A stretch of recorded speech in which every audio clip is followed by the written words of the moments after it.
Et ok tout le monde, on se retrouve ici pour une vidéo sur les visual novels. Donc on va dire je vais sortir une espèce de série de vidéos sur comment créer votre visual novel à vous. Parce que je sais que j'en vois beaucoup, tout le monde dit ça commence à venir à la mode, tout le monde aime bien. Du coup je me suis dit pourquoi ne pas créer votre propre visual novel vous-même. Même si vous êtes nul en dessin, même si vous êtes nul en scénario. Bon, ça c'est un problème d'être nul en scénario. Mais si vous êtes nul en dessin, c'est pas grave, on s'en fout. Donc pour cela, je vous propose deux logiciels.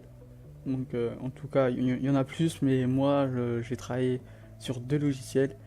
Donc il y en a un qui coûte pas super cher et l'autre qui coûte quand même assez cher. Donc après, ça dépend votre niveau de cher ou pas cher, ça dépend comment est-ce que vous avez. Mais voilà. Donc celui-là, il coûte pas super cher, il coûte 15 euros de base. Donc avec des promos, vous pouvez le trouver sur Steam. Les deux, vous pouvez les trouver sur Steam. Mais de base, il coûte 15 euros, donc avec des réductions et tout ça, vu que Steam fait beaucoup de promotions. Vous pouvez le trouver pour 10 euros à peine.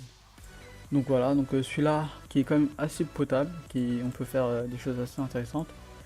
Mais nous avons l'autre qui est celui-là. Donc déjà rien qu'à l'interface, ça se voit que celui-là il est un peu plus travaillé. Par contre celui-là il coûte 55 euros. Donc c'est le problème. Donc moi je vais travailler sur les deux, ne vous en faites pas, hein. Mais je vais plus essayer de travailler sur celui-là parce que c'est un peu mieux. Donc la différence entre les deux, pour ceux qui voudront savoir, sur celui-là déjà, de base il donne franchement un paquet de trucs. Ici de base je pense pas qu'il donne grand chose. Voyons voir. Je pense pas qu'il donne vraiment masse de choses. Donc non, il donne rien en fait. C'est juste à toi de tout apporter. Ouais, il donne pas. En fait, ici, contrairement à l'autre, par exemple sur celui-là, quand il vous donne par exemple plein de fonds, plein de backgrounds, plein de personnages, ici en fait il vous donne rien. Donc c'est après, bon, c'est pas comme si c'était super. Comment dire, handicapant, parce que les backgrounds, vous tapez ça sur Google, vous faites anime background et c'est bon, vous avez quelque chose. Mais c'est la différence. Ensuite, au niveau de différence, celui-là est, je dirais, plus simple à manier, c'est voilà. Par contre, c'est plus simple, je veux dire, niveau pour le manier, c'est plus simple, mais c'est un peu plus compliqué. Et on peut faire des trucs comme par exemple rajouter, par exemple voilà la belle message box qu'on a ici. On peut aussi rajouter les choix et tout ça. Alors que celui-là, on peut le faire, mais c'est moins beau. Déjà la message box, elle est comme ça. Donc voilà. Donc ça, c'est on va dire de base. Là, moi j'ai rien touché, j'ai juste créé un nouveau projet. Donc voilà comment est-ce qu'il te le montre. Et ici, il te le montre un peu comme ça. Ouais, par contre, celui-là, il va être, comme vous avez dû vous en douter, il doit quand même charger un peu plus long que l'autre. Donc voilà, donc rien que déjà de base, on a ça qui est comme ça. Vous voyez, c'est déjà un peu plus travaillé rien que de base. Donc là, la message box, après on peut passer.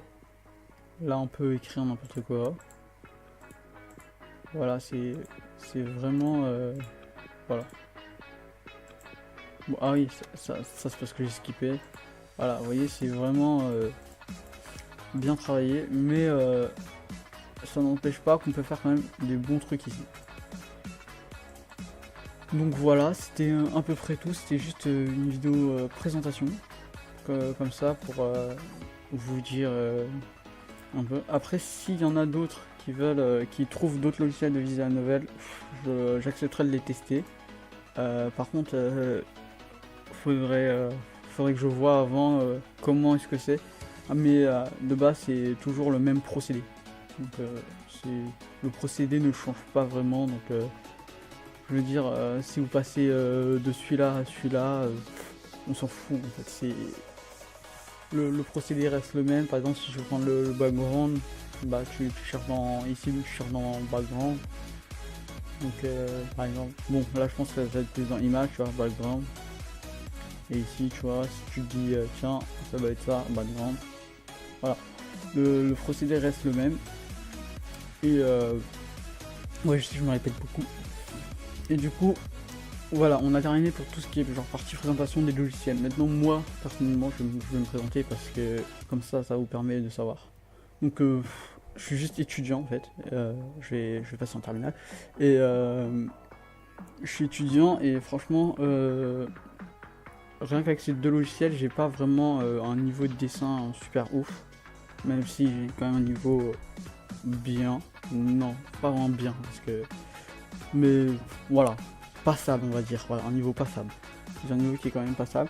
Et du coup, bah, je me suis dit, en fait, depuis tout petit, j'adorais écrire des histoires, mais le problème c'est que vu que, voilà, je suis pas capable de dessiner ça, je me suis dit, est-ce qu'il n'y a pas des logiciels ou des trucs qui existent pour nous faciliter un peu la tâche. Donc, visiblement, oui, il y en a. Après, bien sûr, comme vous pouvez vous en douter, ce logiciel va pas aussi réaliser tous vos rêves, hein. Faut un peu redescendre. Je sais qu'il ne pourra pas faire exactement tout comme je veux, mais déjà je pourrais m'en approcher. Après niveau écriture, je dirais que ça va, j'ai une bonne imagination d'écriture, donc ce sera pas vraiment le souci.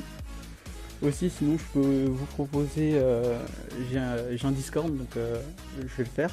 Je vous le mets dans la description, comme ça si quelqu'un veut proposer des idées d'histoire ou même me montrer des images que vous avez dessinées, ou bref me demander des conseils ou autres, bah, ou même juste pour parler